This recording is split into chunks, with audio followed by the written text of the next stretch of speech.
Nou ons gaan vanoggend aan met ons preekreeks. Ons hele tema vir die jaar is We are marked by His glory. God se heerlikheid, God wat sy heerlikheid met ons deel, and we are known by His love. Ons is bekend met sy liefde en ons word ook geken aan sy liefde. Dis hoekom Jesus self gesê het, ek gee vir julle 'n nuwe gebod. Julle moet mekaar nou lief hê soos ek julle lief gehad het. En hieraan gaan die wêreld weet dat julle my disippels is. En Jesus het daai nuwe gebod gegee, want hy het geweet, as ons mekaar kan begin lief hê soos hy ons lief het, gaan ons wonderlike dinge sien en in 'n wonderlike wêreld of in 'n wêreld beleef hoe kom die wonderlikheid van sy koninkryk. So ons praat oor met ander woorde. Die rede vir hierdie reeks is, daar's baie keer wanneer jy in 'n gesprek is met iemand en jy gesels 'n bietjie en jy luister na die ander persoon, dan sê jy op 'n stadium, met ander woorde, so jy sê eintlik dit vir my. En dis presies wat God vir ons gedoen het in Christus. Paulus sê in Efesiërs 2 vers 6, of bietjie voor dit sê, God is ryk in barmhartigheid, en God het ons gered, God het ons verlos, God het ons vergewe, hy het ons deel gemaak van sy familie, dis nou my eie translation daai, en dan sê hy in vers 6, en ons laat sit in hemelse plekke saam met hom. Ons sit in hemelse plekke. Jy sit vanoggend miskien nie op 'n stoel in Doxaday of Mosselbaai, maar jy sit eintlik in hemelse plekke. Die hemel in die skrif sien ons is die troonkamer van God. En God het daai plek vir ons voorberei vir 'n baie spesifieke doel, is ook om te kan deel wees van die gesprek wat in daai kring gebeur. Om te hoor wat word daar gesê, om te hoor hoe dink die koninkryk van God, hoe dink die hemele, en laasweek het ons ook gesê, in die middel van daai troon sien ons die lam wat geslag is. En dis hoe God se koninkryk werk, 'n koninkryk van liefde, en ons gesels in hierdie tyd dan daaroor, sodat ons ook in hierdie jaar kan groei. Ons volgende tyd gaan ons bietjie begin praat oor becoming love, meer en meer en meer, want dit is die groot opdrag wat Jesus vir ons gegee het. Our message is the kingdom of God, our method is love.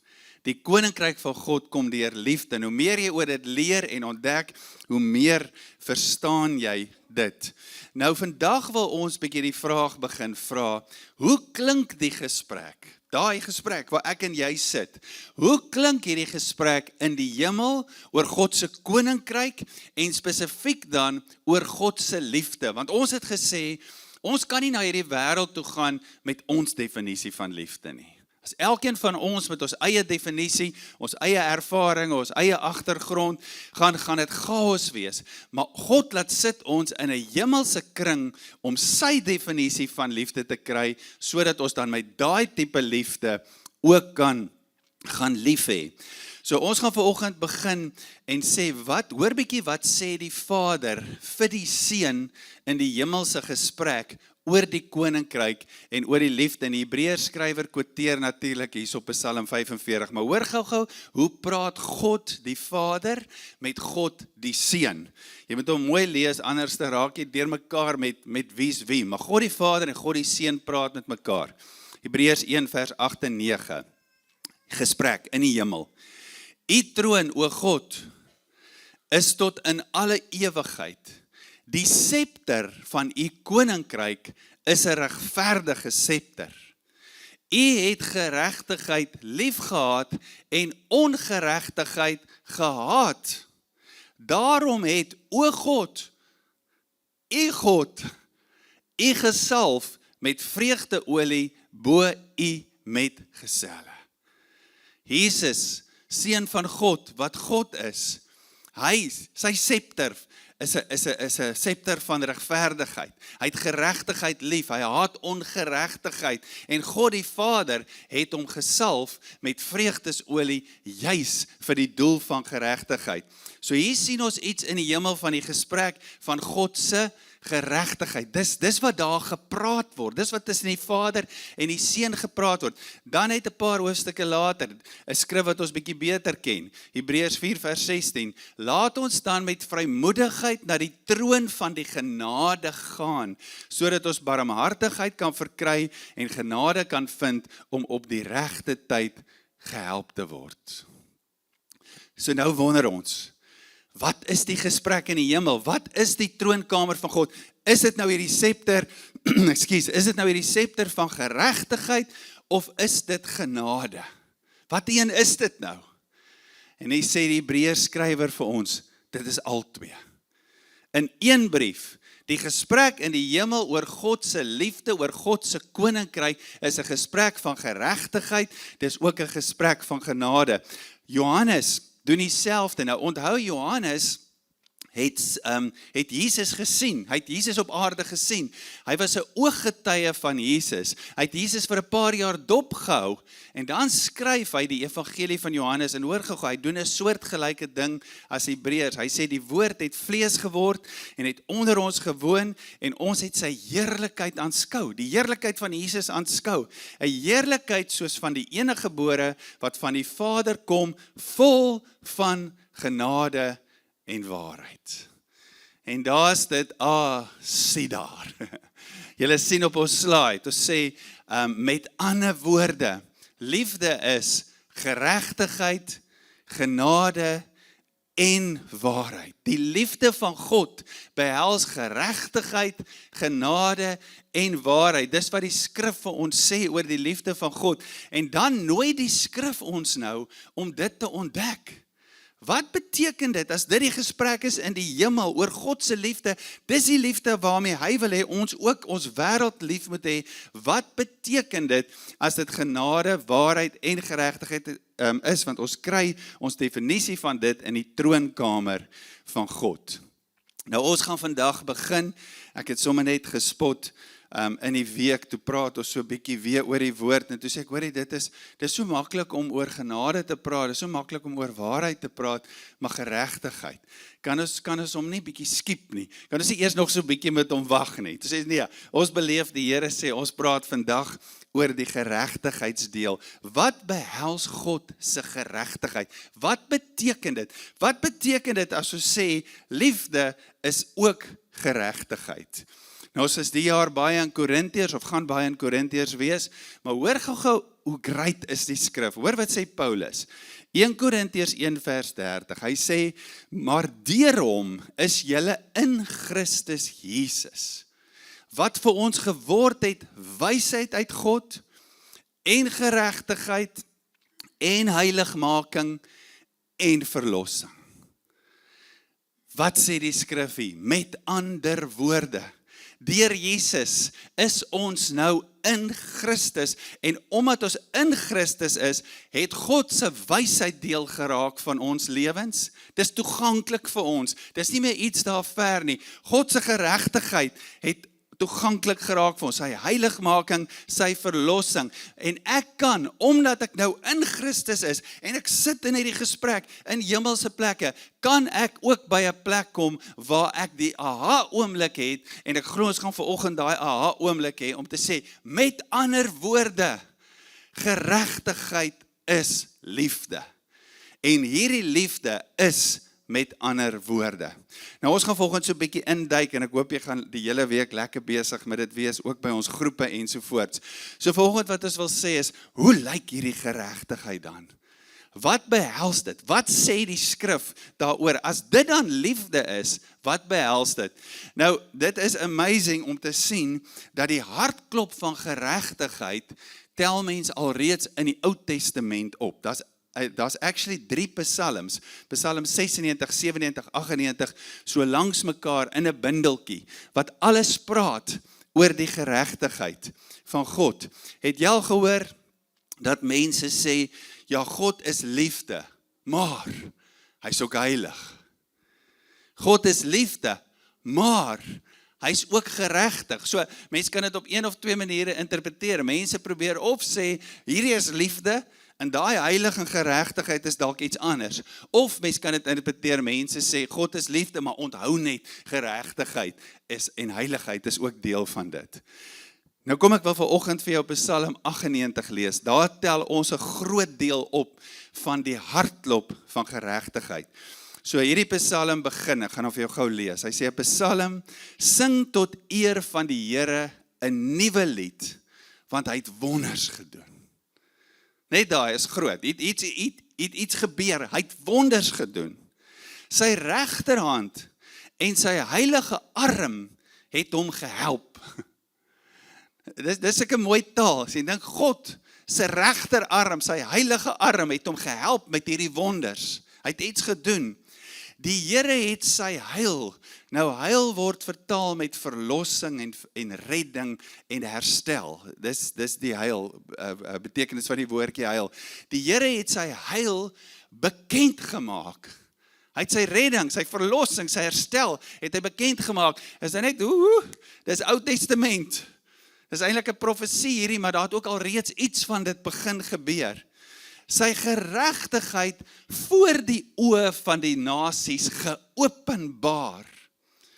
Hy het gedink aan sy goedertierenheid en sy trou aan die huis van Israel. Gaan hy aan.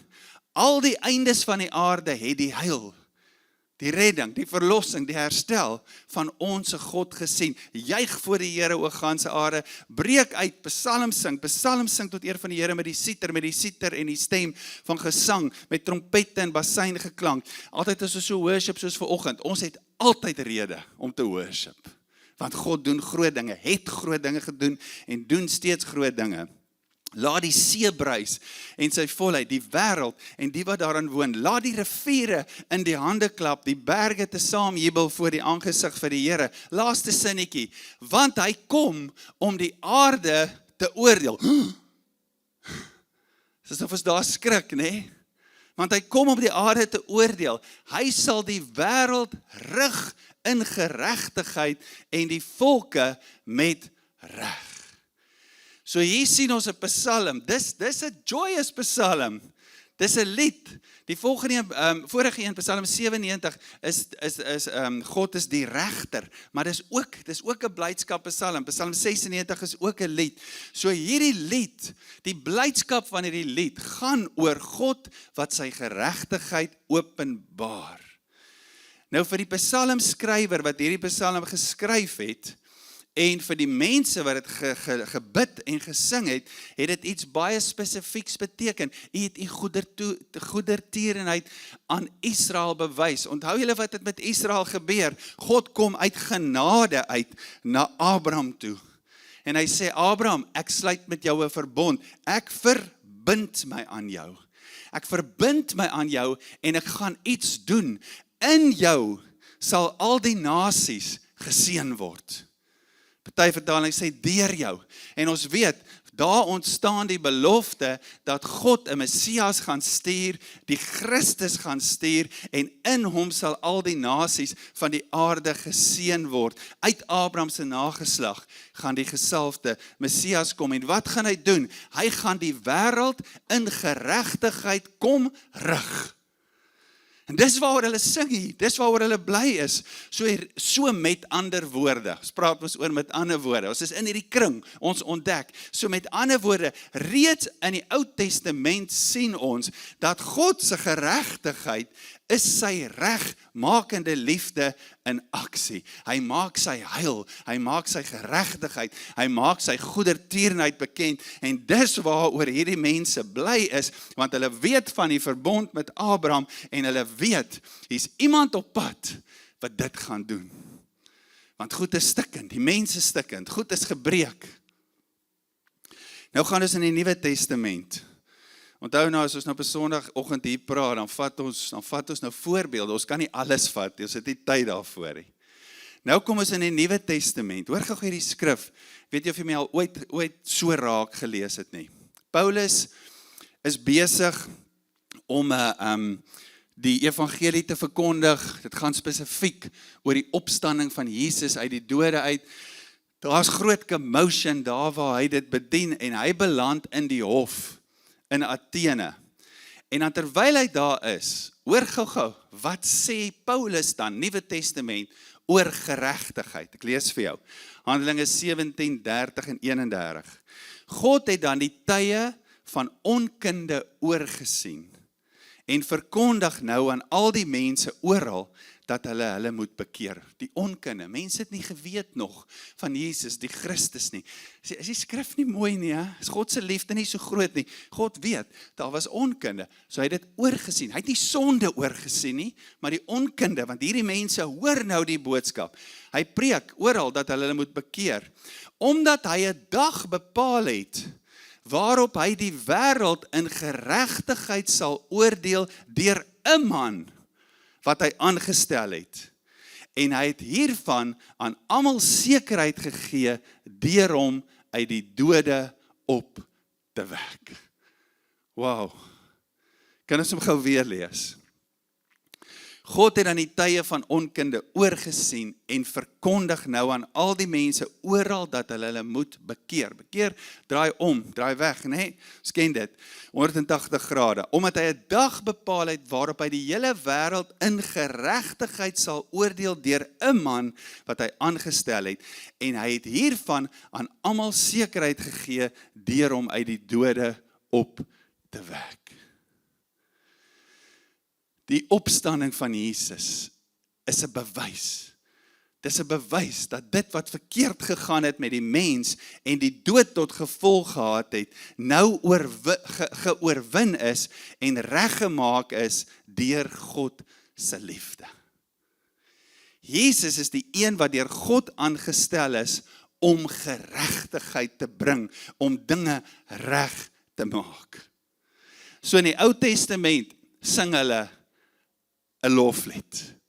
Hulle sing oor hierdie koning wat gaan kom. Ons sien dit. Die geregtigheid word geopenbaar voor die oë van die nasies. Dis 'n lied van hoop. En in die Nuwe Testament sing ons 'n nuwe lied. God het nou die koning reeds aangestel wat hy al die tyd beloof het en hy's die een wat gesalf is om sy koninkryk te bring. Dis die gesprek in die hemel. Dis 'n gesprek van 'n scepter van geregtigheid om dinge wat verkeerd is reg te maak, om die lewe in oorvloed wat Jesus vir ons beplan het te bring. Dis hoekom Jesus gesê het met sy eie woorde, daar's 'n vyand wat steel, slag en verwoes, maar ek het gekom om vir julle lewe en oorvloed te gee. Dit raak nou lekker hierso. Ons het hoop. Ons het hoop, ons is deel van iets wat wen, reeds gewen het en steeds wen en volledig gaan wen. Paulus skryf verder daaroor. 1 Korintiërs 15 is die groot hoofstuk in die Bybel wat gaan oor die opstanding uit die dode. Hoor gou wat sê hy in daai hoofstuk, vers 25, hy sê, want hy moet as koning heers, totdat hy al sy vyande onder sy voete gestel het. Hy moet as koning heers. Jesus kom, Markus 1 vers 15 sê, die koninkryk van God het naby gekom. Die Jode, die Romeine, almal spot hom. Is hy dan 'n koning? Ja, hy's 'n koning. Hy's die koning wie se koninkryk reeds begin het, maar het was anderstes wat hulle verwag het. Dis deur die krag van liefde. Hy moet heers as koning totdat al sy vyande onder sy voete is. God se geregtigheid behels die oorwinning oor vyande. Watter vyande? Alles wat kom teen God se plan vir die mens en teen sy plan met die skepping. Dit wat sonde is, dit wat dood bring, hy is teen daai plan. God se geregtigheid is om daai magte te oorwin, onder sy voete te sit, sodat die heerlikheid van sy koninkryk kan kom. Met ander woorde, God, geregtigheid is God se oorwinnende liefde oor alles wat nie reg is nie. Dis 'n groot skuif hierdie vir ons. En ons weet, ons sien uit na Jesus wat terugkom. Ons oë is op dit. Ons sien uit na Jesus wat terugkom, finaal as koning gaan kom regeer en alles gaan kom regmaak. Die volheid van sy koninkryk gaan begin. Maar ons sien duidelik in die skrif dat die koninkryk van God het reeds begin. Die regmaak, die geregtigheid, hierdie regmakende liefde van God is reeds in aksie. Weet jy wat is die grootste bewys van dit? Ek en jy. God het ons kom regmaak. Hy het ons kom regstel, right standing with him. Ek en jy is 'n bewys daarvan. Sy liefde het ons kom regmaak. Hoor gou hoe groot is hierdie. Hoor wat sê Paulus in Filippense 3:21, hy sê, wat ons vernederende liggaam van gedaante sal verander. Voel jy ook baie keer jou liggaam verneder jou nou? Praat gisterand so vinnig met een van my vriende in Australië, hulle bly nou daar, maar hy's 'n plaatjie. Nou praat ons ook so oor iets van ek kan nie eers onthou nie, van ons ouers en familie en so, hy sê, ja, Nagem, onthou net, ons is ook nie meer jonkie. Ek sê, ag maar wat bedoel jy? Hy sê, gaan kyk bietjie in die spieël. Baie keer verneder, ons voel dit vir ons liggaam verneder ons ook, wat ons vernederende liggaam van gedaante sal verander, om gelykvormig aan sy verheerlikte liggaam, gelykvormig te word aan sy verheerlikte liggaam, volgens die werking, waardeur hy ook alles aan homself kan onderwerp, ook hierdie vyand onder sy voete onderwerp. God se geregtigheid, sy regmakende liefde is so groot, dat hy selfs nie eers hierdie liggaam, hierdie vleispaleis gaan wegmaak nie, maar hy gaan hom regmaak. Dis so groot. Sy oorwinning is, dis hoe groot sy liefde is. Hy gaan nie hierdie liggaam wegmaak nie, hy gaan hom regmaak. En dit is die boodskap daarvan, die opstanding van Jesus, waaroor Paulus dan ook in hierdie hof praat, en hy probeer vir hulle sê, die opstanding van Jesus het reeds plaasgevind, God se regmaak hier, uit die dood uit, dit het reeds begin, en hy gaan dit volmaak doen, en finaal voltooi. Nou verstaan ek. Toe is hierdie tyd so 'n bietjie werk met hierdie teks. Nou verstaan ek. Voel van die eerste keer op 50, verstaan ek nou Romeine 14 vers 17. Hoor gou, ons ken hom so goed. Ons het dit gesing ook. Righteousness, joy, peace in the Holy Ghost. Wie ken dit? Ek dink was Ron Canoli, ek sien hy's dood. Maar hy gaan opstaan. Hy gaan leef, verheerlikte liggaam. Maar hoor gou hierdie skrif, ons het so baie liedjies oor dit gesing. Wat sê hierdie skrif? Die koninkryk van God is nie spys en drank nie, maar dis geregtigheid en vrede en blydskap. En dit voel vir my, wow, nou verstaan ek dit. Die koninkryk is geregtigheid. Die koning het gekom met sy liefde. Sy liefde is om dinge reg te maak. En wanneer dinge reggemaak word, wanneer 'n huwelik reggemaak word, wanneer 'n liggaam reggemaak word, wanneer 'n verhouding reggemaak word, wanneer 'n stelsel in die onderwys reggemaak word, wanneer wat jy ook al wil noem, familiedinge reggemaak word, wanneer daar versoening is, wanneer die regmaak gebeur, dan is daar vrede en dan is daar blydskap, want die Heilige Gees werk. Hoekom sit julle nog op die stoele? Ons het hoop, ons het 'n mandaat. Hierdie koning het gekom, die geregtigheid van sy koninkryk is besig om te werk, en die uitkoms van dit is vrede en blydskap. Daar is so een of twee met ander woorde wat ek gou saam met jou wil uitlig. As ons hierdie verstaan, liefde is deel van God se geregtigheid, en daai geregtigheid, selfs wanneer hy oordeel, is om dinge reg te maak. Dan kom ons by die volgende met ander woorde uit. Hierdie is 'n belangrike ding. God is vir ons, en God is vir sy skepping. So belangrik om dit te weet. God is vir ons, en daarom oordeel hy, daarom is hy teen sekere dinge. Hy steun sekere goed, omdat hy vir ons is. En ons het hierdie gesprek baie nodig, want baie keer kom ons agter, dat as ons dink oor die woord geregtigheid, dan klink dit vir ons na iets bedreigends. Dit klink vir ons na iets, waarvoor ons bang moet wees. God gaan kom met sy geregtigheid. Soos ek nou gesê het, ons sal sê, God is liefde. Maar onthou net, God is geregtig ook. Hy is, maar die geregtigheid, die regmakende liefde, is deel van sy liefde. In die week toe sê ons, sy geregtigheid is nie 'n dreigmiddel nie, dis 'n juigmiddel. Dis mooi. God se geregtigheid wat kom, wat dinge regmaak, wat teengoed is, wat verkeerd is nie 'n dreigmiddel om jou bang en vrees en angs te sit nie, dis 'n juigmiddel. Dis Psalm 98. God het lief, hy wil dinge regmaak. Nog met ander woorde wat ons by God sien, en dit gaan ons bring na ons toe. God se geregtigheid is nie 'n opinie nie. Dis 'n aksie. God is nie 'n regter, 'n koning, wat net sit en uitsprake lewer agter 'n bank van reg en verkeerd nie. Ek dink is 'n groot deel van die probleem in ons wêreld. Daar word net uitgespreek. Nee, hy is nie 'n God wat net uitsprake lewer nie. Hy is 'n God wat mens geword het. 'n Mens wat gekom het, en hy was 'n lig, 'n helder lig, en hy het in die duisternis kom skyn, daar wat dinge verkeerd is. Daar wat teenoor die goed wat teenoor sy koninkryk is, hy daarin kom skyn. Nee, hy is nie net 'n regter wat sit nie. Nee, hy is 'n God. Efesiërs 2 wat sy hemelse plek verlaat, hy trek die voorskoot aan, die gestalte van 'n diensknegt, en hy kom dien. Sy geregtigheid is nie net 'n uitspraak nie. Nee, hy's 'n God wat kies om in te klim, betrokke te wees, teenwoordig, daar wat dinge nie reg is nie, daar wat dinge verkeerd is. Hy kies compassion, hy help mense wat nie weet hoe om hulle self te help nie. Sy regterskap, sy koningskap is 'n geregtigheidsliefde wat neerbuig, wat betrokke raak. Sy liefde is 'n aksie.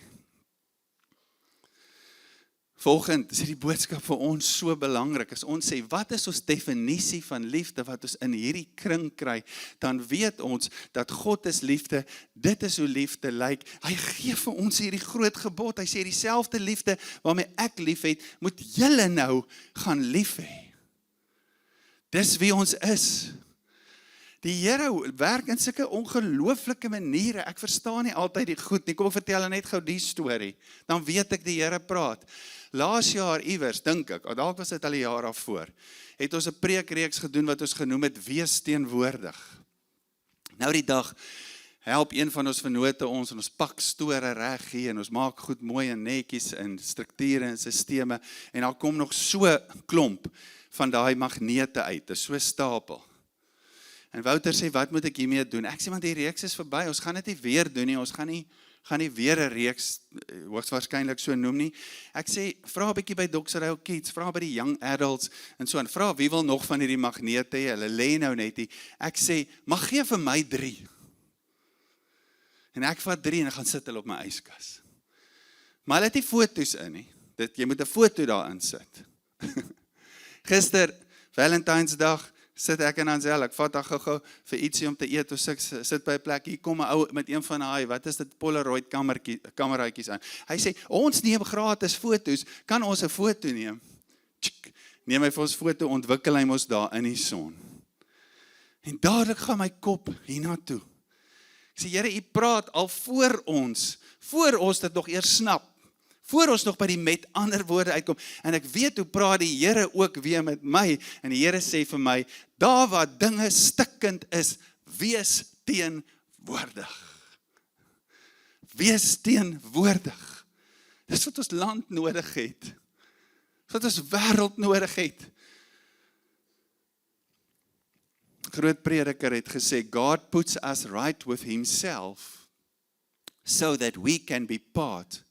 Is nie goeie Engels nie, maar dit werk. God puts us right with himself, so that we can be part of his right-putting people. Ons is gered vir 'n doel. Ons is geroep om die regmakende liefde van God nou te weerspieël. En natuurlik doen ons dit deur geloof en deur gebed. Daar is sommer vir jou ook vanoggend, net om dit te help om te onthou 3 G's. Om geregtigheid te bring, vra geloof. Geloof in God, geloof in wat hy sê, geloof in hierdie gesprek wat in daai kring aan die gang is. Dit vra geloof en dit vra gebed. Hoor wat sê Paulus, 2 Korintiërs 5 vers 21, hy sê, want hy het hom wat geen sonde geken het nie, sonde vir ons gemaak, sodat ons kan word geregtigheid van God in hom. Die krag van God se liefde het ons kom red. Dit is ons bewys. Dis ons bewys dat sy liefde dinge regmaak. Hy het ons reggemaak met hom. En daarom kan ons ook nou glo dat sy regmakende liefde deur ons wil werk om dinge reg te maak. om sy koninkryk te bring. Saam met dit bid ons en kan ons sekerlik die kragtigste gebed bid wat ons kan bid. Jesus leer die disippels bid, so moet julle dan bid. Onse Vader wat in die hemele is, laat u naam geheilig word. Laat u koninkryk kom.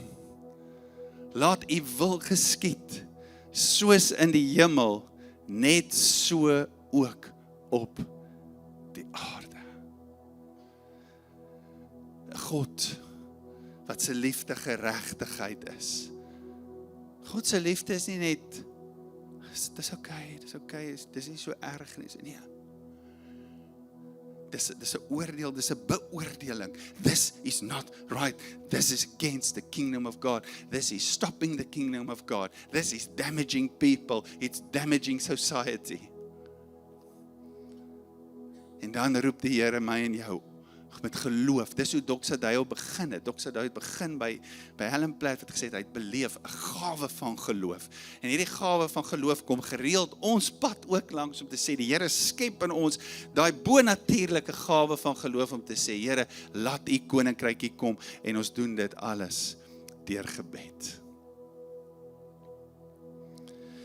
Ek wil jou vanoggend nooi, ons gaan 'n tydjie vat, net so 3 of 4 minute om kans te gee vir dit, en asseblief moet dit nie sien as admin nie, dis geestelik. Ons gaan vanoggend vir jou geleentheid gee, ons gaan daar van die linkerkante af gaan, ons reg oor die paadjies 'n klipbord aanstuur. Nie volgende Sondag, nie môre nie, môre oor 'n week. Gaan ons vir 'n week lank 'n gebedsaksie, 'n gebedsweek in ons campus se lounge, waar ons spesifiek dan gaan bid vir dinge, wat ons sê, Here, ons bid vir hierdie dinge, ons bid dat die koninkryk hier sal kom. So ek wil jou volgende nooi, dis volgende ons uitnodiging, om jou vanoggend ook te commit aan dit, om te sê, Here, ek sal bid. Jy hoef nie ure te gaan bid of te verdwyn by die werk nie. Dis 'n awareness van gebed. Ja, skep ook tydjies waar jy kan bid. Om te sê, Here, ons bid in hierdie tyd. So hoe dit gaan werk, daar's Maandag tot Saterdag, die volgende Sondag sal ons almal weer saam bid. Daar's Maandag tot Saterdag in die kolomme. Jy weet hoe lyk jou lewe, hoe lyk jou program. Ek wil vra, merk iewers 'n dag of 2. Ons sal dan van daar af 'n stelsel oor WhatsApp skep om met jou te kommunikeer. So ons gaan net geleentheid skep as teken van sê, Here, regmakende liefde deur geloof en gebed. Ons gaan die klipborde omstuur. Kom ons gaan 'n stiltyd hê waar ons vir jou geleentheid gaan gee. Baie dankie en stuur dit asseblief oor die paadjie, hoor, dat almal dit kan kry.